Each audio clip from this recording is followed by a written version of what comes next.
तो आप सबका सत्संग में पधारने का बहुत बहुत स्वागत करते हैं, आशीर्वाद कहते हैं। हमने ये देखा है हमारी संस्कृति जो कि बहुत महान है, जिसमें आपको बताया कि हमारे अलग अलग आश्रम बने, चाहे वो गृहस्थ आश्रम रहा या ब्रह्मचर्य आश्रम। तो गृहस्थ आश्रम पे चर्चा कर रहे हैं, पहले वाले हम चर्चा कर चुके।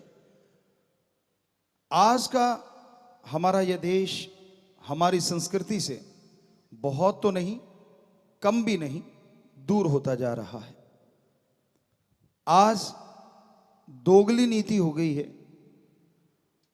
आदमी चाहते हैं हम फॉरेन कल्चर को माने, पर हमारे घर में रहने वाली बेटियां, बहनें, माँ, पत्नी वो इंडियन कल्चर को माने। अधर में लटके हुए हैं खास करके यूथ। ये हमने महसूस किया, पहले भी देखते रहे, अब भी वहां भी बातें सुनते हैं तो सेम चर्चा सुनने को मिलती है। संस्कृति का हमारी का बुरा हाल हो चुका है, क्योंकि आदमी चाहता है मेरे पे रोक टोक नहीं होनी चाहिए, मैं गहरा हूं, मेरे से पूछताछ नहीं होनी चाहिए। लेकिन मेरी जो बहन है, मेरी जो पत्नी है, मेरी जो माँ है, वो इंडियन कल्चर को ही फॉलो करे। कितना अजीब लगता है ना। जिंदगी आप भी जी रहे हो, वो भी जी रहे हैं, और हर जगह ऐसा नहीं है, कहीं इससे उल्टा भी होता है। कहीं कहीं महानगरों में तो गृहस्थ जिंदगी सुखमय तरीके से जीना चाहते हो तो आपका फर्ज है कि आप एक दूसरे का सम्मान करें। आपका फर्ज है, कर्तव्य है कि एक दूसरे के विचारों को समझें और दोनों ही घर परिवार के मसलों पे चर्चा करें। क्या पता पति कोई बढ़िया आइडिया दे दे, क्या पता पत्नी कोई बढ़िया आइडिया दे दे। ईगो हार्ट मत कीजिए अपनी। जिसका भी आइडिया बढ़िया हो उसको मान लो, और हो सकता है इससे आपके घर में तरक्कियां आ जाएं। कई बार ये होता है कि पति कहता है मेरे को सब आता है, मैंने नहीं पूछना कुछ भी, मैं सब जानता हूं। या फिर पत्नी भी ऐसी होती है, जिसकी जिसके घर में चलती है हम उसकी बात कह रहे हैं। तो होना यही चाहिए। अगर आपके माँ बाप हैं तो शामिल उनको भी कर लीजिए, बुजुर्ग हैं, मानी बात। आज के दौर का कम पता है, ये भी मानी बात।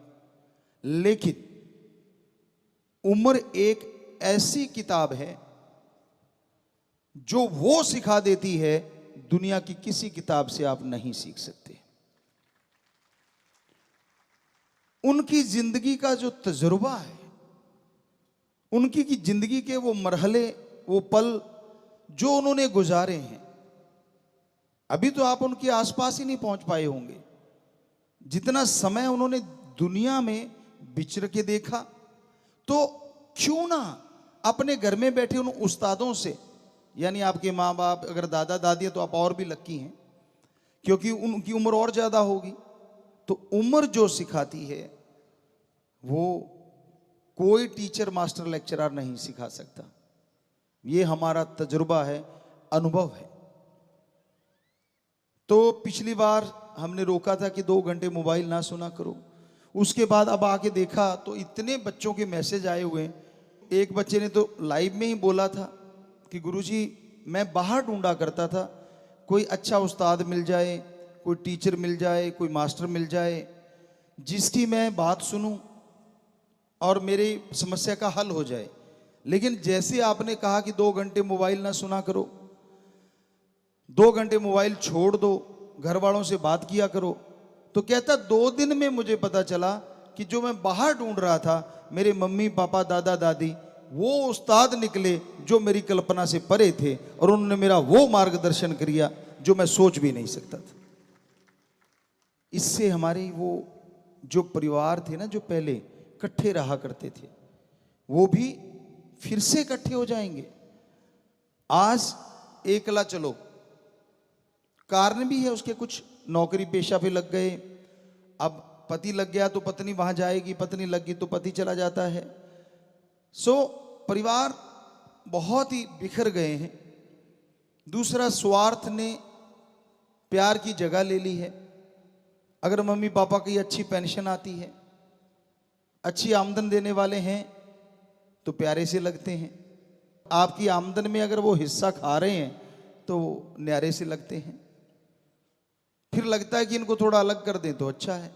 हाँ, अगर वो कुछ कमा रहे हैं, दे रहे हैं, तो फिर लगता है कि नहीं यार, हाँ, मम्मी पापा है। तो आज समय ही ऐसा आ गया। आपको एक बात सुनाया करते हैं कि एक परिवार, बुजुर्ग थे, अकेले रह गए, पत्नी गुजर गई, अब 3 बच्चे थे। उसने क्या किया, अपनी जमीन जायदाद जो कुछ भी उसके पास था अपने बच्चों के नाम करवा दिया। यह सच्ची घटना है। और पहले तो परिवार के बच्चे प्यार करते रहे, लेकिन जैसे ही ऐसा हुआ तो उन्होंने पापा को धकेलना शुरू कर दिया। बड़ा कहता जी देखो मेरा कारोबार है, मेरे बच्चे ज़्यादा हैं, पापा मेरे से उतनी सेवा नहीं हो पाई, आप मंझले के पास जाओ। मंझले ने कुछ दिन रखा, फिर छोटे के पास जाओ। यूं करते करते एक दिन उनको घर से ही निकालने की नौबत आ गई। तो थोड़ी सी पुराने समय की बात है, तो वो अटैची की जगह थोड़ा लोहे के ट्रंक से हुआ करते थे, ट्रंक बोला करते थे उनको। वो बेचारे ने कपड़े डाले उसमें, और उसके गुरु थे कि मैं चलो अपने गुरु से मिलने जाता हूं, वहीं रह लूंगा, आश्रम में सेवा कर लूंगा। तो वो ट्रंक लेके चल पड़े। रास्ते में कहीं गुरु जी मिल गए। कहने लगे हाँ भाई भक्ति जी कहाँ चले? कहता जी मैं तो आपके पास ही आ रहा था। कहते कोई बात नहीं, उसकी जरूरत नहीं, हम आ गए। बोल क्या हो गया, कैसे हुआ? उसने सारी बात बताई।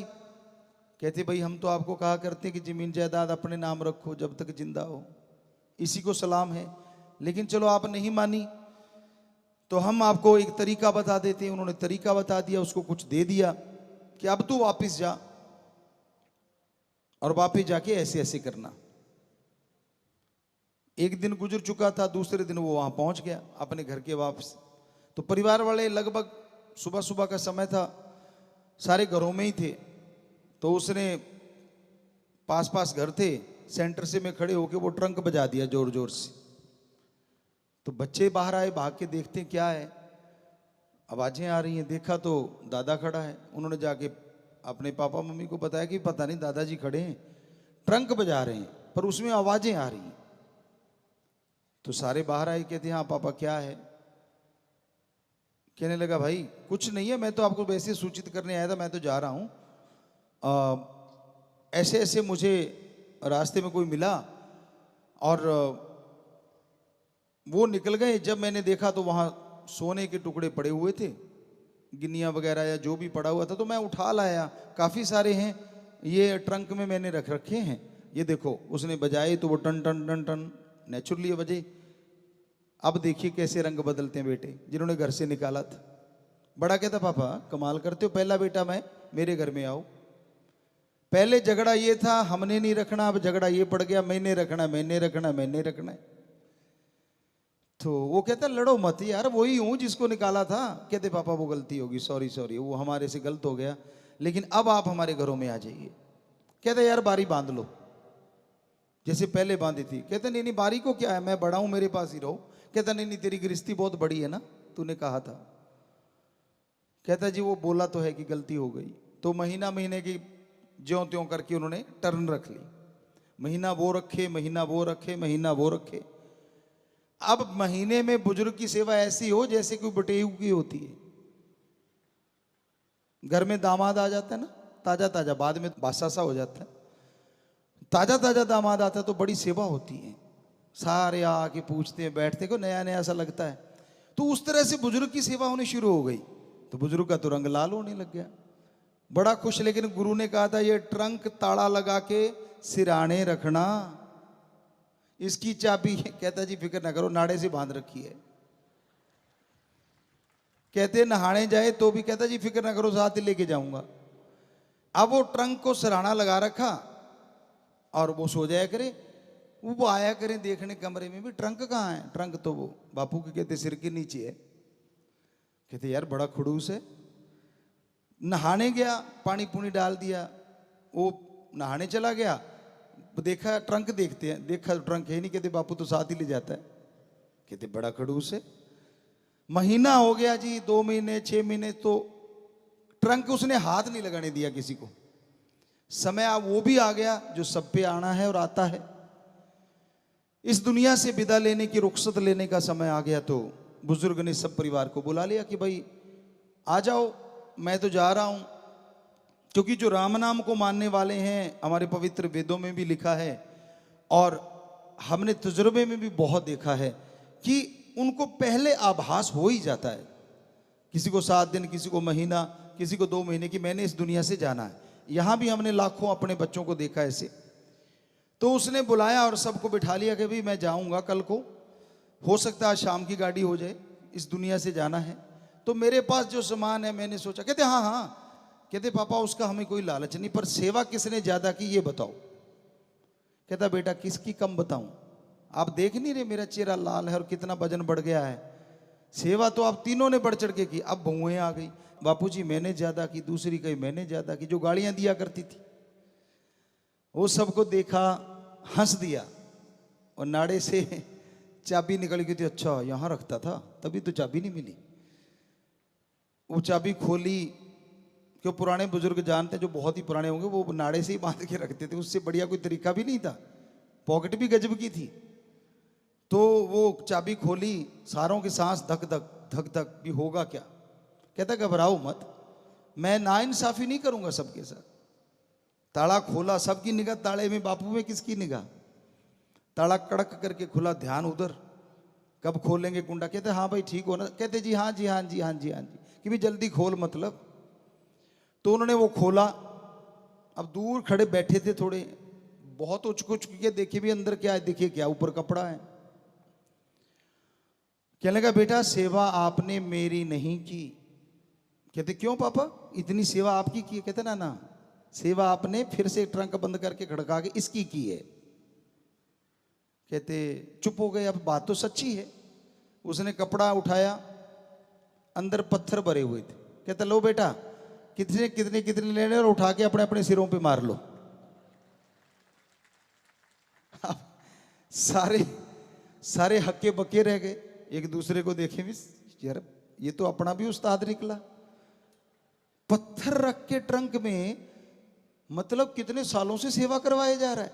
कहता बेटा ये पत्थर आपके दिमाग पे मारने के लिए है, ताकि आपको अकल आ जाए। अरे जो चीज आज आपके पास है मैंने ही कमाई थी, घर परिवार मैंने ही तो बना के दिए थे, वो आपको नजर नहीं आए, लेकिन इन पत्थरों की वजह से आपने मेरी सेवा की। आपको बापू नहीं, आपको पैसा प्यारा है।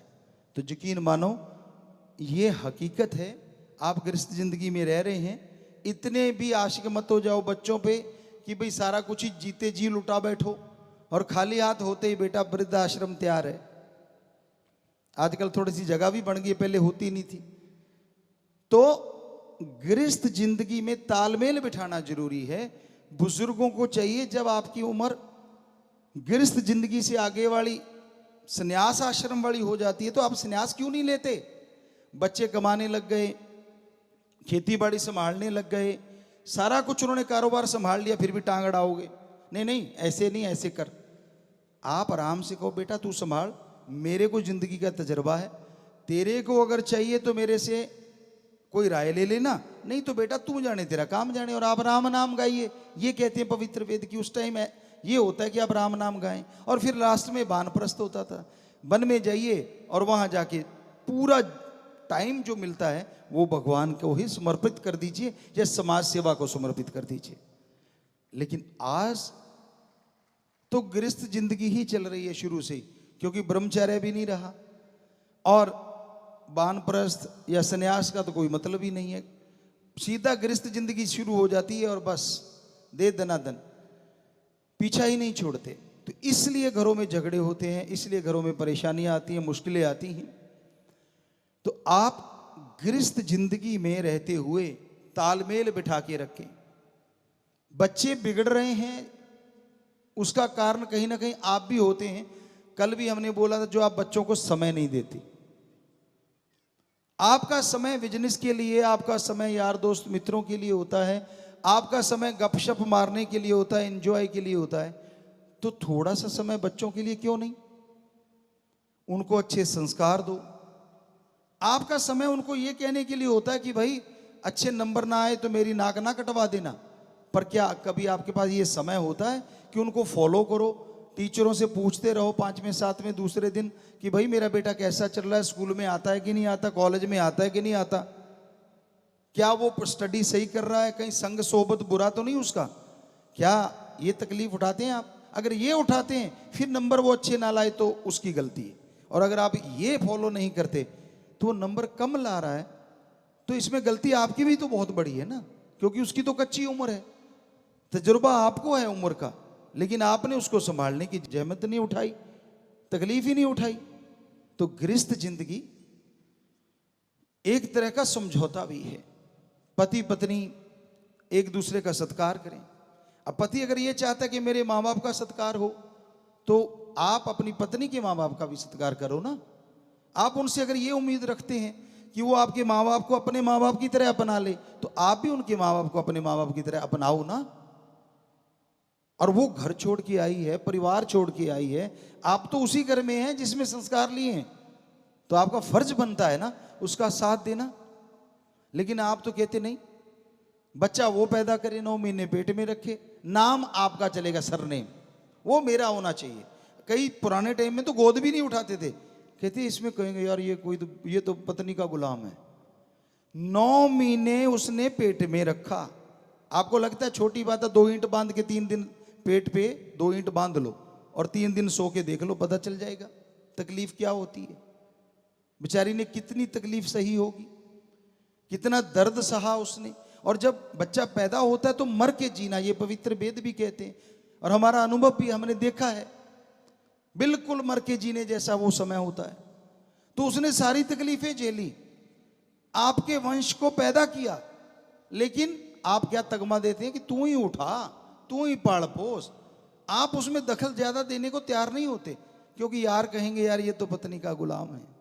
नहीं, मर्दानगी तब है कि उसने पैदा किया, उसने आपके वंश को अपने गर्भ में धारण करके रखा, 9 महीने बोझ उठाया, कम से कम कुछ बोझ तो उसका हल्का कर दिया करो। क्या हो जाएगा अगर उसके लिए दूध कप बना के दे दोगे? कोई तगमा थोड़ी ना उतर जाएगा कंधे से। लेकिन आपकी मर्दानगी खराब हो रही है। हमारी निगाह में तो वो सच्चा मर्द है जो बराबर का साथ देता है और बराबर का एक रुतबा भी देता है, और पत्नी भी वही सच्ची पत्नी है जो बराबर का रुतबा देती है। ये ऐसा नहीं है कि आज समाज में ये नहीं है, ये भी है, सिर्फ पतियों का बोलबाला नहीं है। कोटा साइड में हम एक जगह गए थे, अब बात याद आ गई, बुरा ना मानना बेटियों। हम चले गए और वो सज्जन कहने लगे, अच्छे ऑफिसर थे, कहते गुरुजी आप पास में सत्संग कर रहे हो, जाते जाते चाय पी जाना। हमने कहा बेटा कोई बात नहीं, आप कहता फैमिली भी मिल लेगी। हम चले गए, देखा तो वो सज्जन 2 बच्चे उठाए हुए हैं और पार्क में घूम रहे हैं। कहता आजो गुरुजी आजो आजो। वो बाहर ही उनके गेस्ट रूम था, घर था, बाहर वाला कमरा, उसने दरवाजा खोला, हम अंदर सारे चले गए, 2-4 आदमी साथ थे। तो देखा, हमने कहा यार जैसे बैठे देखा तो वो है ही नहीं सज्जन। हमने कहा आपा उसके घर आए हैं, वो अभी तो आ रहा था। कहते गुरुजी वो बच्चा रोने लग गया। हम 5 मिनट 7 मिनट इंतजार किया, वो नहीं आया। तो हमारे जो लांगरी सज्जन थे, हमने कहा यार देखना बाहर वो खड़ा हो। वो उसके पास गए, कहने के भाई गुरुजी आपके घर बैठे हैं, आप यहां पार्क में घूम रहे हैं। कहता ड्यूटी है। वो हमें कहता जी उनकी तो कोई ड्यूटी है बाहर पार्क में। हमने कहा यार ये कौन सी ड्यूटी है जो पार्क में घूम रहे? कहते नहीं वो कह रहा है ड्यूटी है। इतने में वो उनके घर से जो बिटिया थी वो आ गई, उनकी पत्नी। तो वो चाय लेके आ गई, वो भी गुरुमंत्र लिया हुआ था। कहते गुरुजी प्रणाम। हमने कहा बेटा बोलो। ठीक है। हमने कहा बेटा वो आ ही नहीं रहे आपके पति देव, बाहर पार्क में घूम रहे। कहते गुरुजी उनकी ड्यूटी है। यार ये कौन सी ड्यूटी हुई? ये दफ्तर में जाते हैं, ये तो मानी बात की उनकी ड्यूटी है, ये पार्क में घूमने वाली कौन सी ड्यूटी है? कहती कोई नहीं मैं बुला लेती हूँ। उन्होंने गेट खोला, आवाज दी, कहती आजो आजो। वो आ गया। हमने कहा बेटा बाकी बातें बाद में, भाई आज तक हमारी इतनी उम्र होगी हमने ये ड्यूटी नहीं देखी जो पार्क वाली है। तो थोड़ा सा हमें समझा दो ये ड्यूटी है क्या? कहती गुरुजी, उसने इधर उधर देखा, ज्यादा लोग तो नहीं, ज्यादा नहीं थे क्योंकि 1-2 जने ही थे। कहने लगे गुरुजी मैंने ही कहा था कि भाई ये बच्चे आप नहीं संभालने और बाहर रहना है जब तक मैं कहूँ ना, तो बच्चों की ड्यूटी आपकी है। तो हमने कहा हम तो घर आ गए थे। कहते गुरुजी इन्होंने कहा नहीं ना आने को, जब तक ये कहेंगे नहीं मेरी ड्यूटी तो चल रही है। हमने कहा वाह बेटा। वो बिटिया को कहा बेटा तेरी ड्यूटी बड़ी सख्त है, बड़ी तगड़ी बॉस है तू तो, इतने तो दफ्तर में नहीं होते। कहते नहीं गुरुजी ऐसे ठीक ही भी नहीं आते, धीरे से बोलिए। तो बेटा बेटियों आप भी ऐसा ना किया करो अगर किसी का ऐसा है। और बेटों को तो कह ही चुके हैं कि नहीं करना चाहिए, बराबर का आप हिस्सेदार मानिए। क्योंकि हमारे धर्मों में अर्धांगनी ऐसे नहीं बोला गया, हिंदू धर्म में उसके मायने हैं। संपूर्ण तब होते हैं जब दोनों आप हैं इकट्ठे मिलके चलते हैं। यकीन मानिए वो अगर स्वर्ग से बढ़िया होता है जब दोनों एक दूसरे का सम्मान करते हैं, दोनों एक दूसरे की इज्जत करते हैं। उस घर में स्वर्ग से बढ़ के नजारे होते हैं। और पवित्र वेदों में भी तो बहुत बड़ा अनुभव है संतों का, तभी तो उसमें बताया गया है और हमने अपना अनुभव आपको बताया। तो ये हकीकत है, घर गृहस्थ में आप रहें तो एक दूसरे का सम्मान। और दूसरी एक बड़ी बात जिसके लिए आज बहुत से तलाक हो रहे हैं, यूथ में खास करके झगड़े हो रहे हैं, एक दूसरे पे यकीन ना करना। शक एक ऐसी बुरी बला है जो जला के राख कर देती है। रिश्ते भी आपने ही बनाए होते हैं आज के बच्चों में। तो कौन सी मैरिज, शायद लव मैरिज बोलते हैं, वो तो फिर किसी का तो उसमें दखल ही नहीं, आपने ही तो बनाए थे ना वो। और फिर शक भी करना शुरू कर देते हैं। क्या आपको उसका पता नहीं था कि भाई ये इस फितरत का मालिक है या इस फितरत की मालकिन है? तो फिर दृढ़ यकीन तो रखना पड़ेगा ना। बिना वजह शक, वो कहीं से जाया बेचारा, दफ्तर में बैठा है, वो अपना कंप्यूटर चला रहा है, आजकल बाल झड़ रहे हैं, किसी का बाल झड़ के उसके ऊपर आके गिर गया, घर में आया वो ही पकड़ लिया, ये देखो ये क्या है, मर गया बेचारा, कहां से बताए कि उसके बाल झड़ रहे हैं। हो सकता है वो सच भी हो, हम नहीं कहते, हम तो अपना एक अनुभव बता रहे हैं कि ऐसा हमारे सामने केसेस आते हैं, बच्चे लड़ते हैं आपस में। अब पार्टी है, कई बार दफ्तरों में हो जाती है, डांस वगैरह हो रहा है, तो उसमें कहीं ना कहीं कुछ लग गया कपड़े पे, तो गड़बड़ हो गई। तो थोड़ा सा जब गृहस्थ जिंदगी में अगर आप अच्छी जिंदगी जीना चाहते हो, यकीन रखना भी सीखो। क्योंकि यकीन अगर है तो घर में सुख शांति चलती है और प्यार मोहब्बत की बरसात होती रहती है। यकीन डगमगाया नहीं। और फिर आज के बच्चों का तो हमें ये नहीं पता चलता, इनके रिश्ते जुड़ते हैं तो पार्टी, टूटते हैं तो पार्टी। ये किसी धर्म में नहीं है और ना हमारे कल्चर में है, ये बाहर का कल्चर आ गया शायद। आजा मेरा ब्रेकअप हुआ, शायद ब्रेकअप ही नाम लेते हैं, आजो आजो आज मेरा ब्रेकअप हुआ, ऐसे लगता बारात जाना हो। क्योंकि हमारे टाइम में तो बारात के टाइम शगन मनाते थे ऐसा, आज वाले ब्रेकअप का शगन मनाते, आजो आजो आजो। अरे दिल्ली की संस्कृति को बनाए बैठे हो और करोड़ों की संस्कृति जो हमारी भारतीय है उसको छोड़े बैठे हो यार, कमाल करे जा रहे हो। हमारी संस्कृति तो बनाती है कि जब रिश्ता जुड़ता है वो होती है खुशी की बात, टूटता पहले तो टूटता ही नहीं था। हमें यहां तक याद आता है, बाकी हो सकता है कि हिंदू धर्म में तो तलाक की कोई जगह ही नहीं है, यहां तक हमने पढ़ा। हो सकता है कोई चैप्टर छूट गया हो सकता है कहीं ऐसा लिखा हो, पर हमें लिखा मिला नहीं। तो हमारे तो ये था ही नहीं। क्यों? क्योंकि हमारे तो एक दूसरे पे यकीन करना अर्धांगनी है आपकी, तो मतलब बराबर की हकदार हैं आप एक दूसरे के लिए। सम्मान कीजिए, एक दूसरे की भावनाओं का सत्कार कीजिए, वहीं सुख होता है।